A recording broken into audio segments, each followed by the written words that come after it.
ഹരേ കൃഷ്ണ.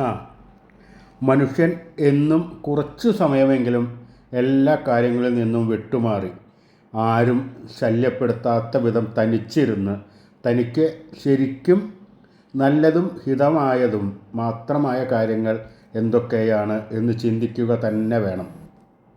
അത്തരം ചിന്തകളിൽ നിന്ന് മാത്രമേ ഒരാൾക്ക് നിരന്തരമായ നന്മയും സൗഖ്യവും കൈവരികയുള്ളൂ. ഈ സമയം എനിക്ക് നല്ലത് തന്നെയാണോ? യഥാർത്ഥത്തിൽ ആരൊക്കെയാണ് എൻ്റെ കൂട്ടുകാർ? ഞാൻ ജീവിക്കുന്ന പ്രദേശം ഇപ്പോൾ എനിക്ക് അനുയോജ്യമാണോ?